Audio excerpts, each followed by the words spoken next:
member in the spotlight just entered the building and entered our room, and he is from the Commonwealth of Virginia. Let's go to Virginia, where Mr. Good is standing by for his 5 minutes, and he is recognized. Thank you, Chairman Bean, and thank you to our witnesses. I think I'm the only thing standing between you and being paroled from this hearing today, but thanks for your time today. First, just a question or two to Ms. Allen. Appreciate, again, you being with us today. Our backgrounds are somewhat similar, where I grew up in a lower income family, grew up on food stamps, free school lunch, and I'm old enough, it was the days when not everyone had free school lunch, you had to qualify for it, and went to rough inner city schools, low income white kids, low income minority kids, rough background, rough schools. But through the benevolence of others, my family could never afford it. I was able to go to a private Christian school for high school, which made a tremendous impact on my life, similar to what I've seen in your testimony on the impact that it made for you. As you know, Title I of the Elementary and Secondary Education Act was created to help, theoretically anyway, disadvantaged students. In a community like where you grew up, in Eastside Jacksonville, how would you comment on the effectiveness of the federal funds being, what kind of an impact are they being made, are they effectively being leveraged, I should say, to help disadvantaged students in your experience? Of course. Every school that I went to in elementary school was a Title I school and did not meet my needs. The schools are currently still Title I and currently still poor performing and lower income. With my work at the American Federation for Children, I started a special project called Black Minds Matter. And I actually have the first and the only directory of Black school founders. And these are folks who started schools. And many of these Black school founders used to be public school teachers in Title I schools. And what's interesting is that they reached a ceiling and they saw that they couldn't help. They couldn't do as much as they wanted to really help kids learn.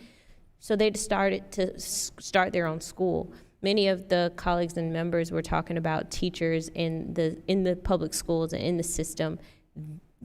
Teachers who are teaching in private and charter schools are doing a tremendous job at trying to help give students more opportunity. And so they're also benefiting from what we're talking about today. You know, certainly you see the other side, what they, we talk about school choice a lot on our side, if you will, and I hate to say sides like that.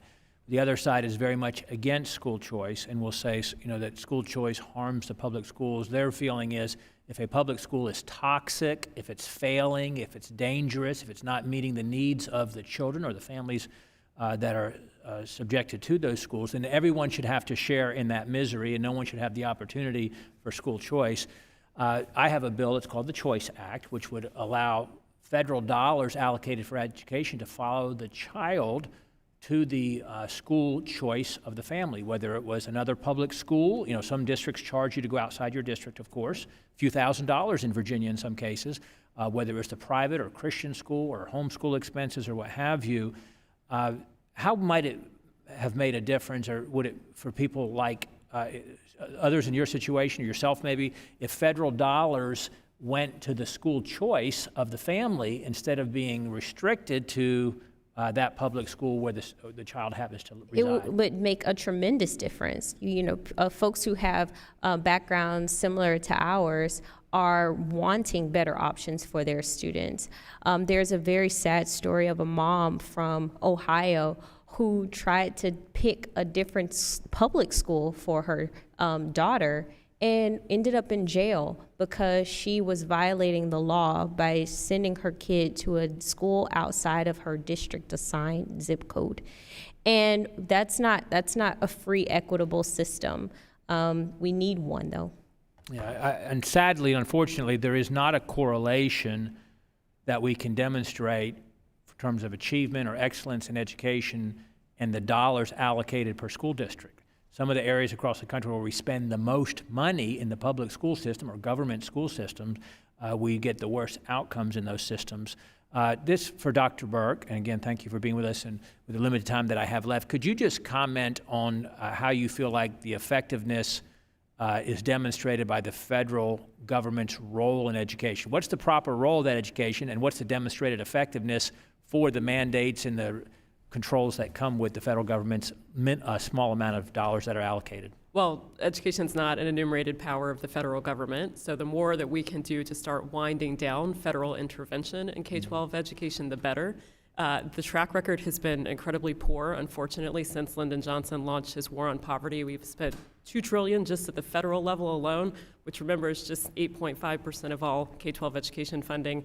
And outcomes, if you look at the NAEP long-term trend assessment, are flat for reading and math achievement over time. We're still in the middle of the pack internationally.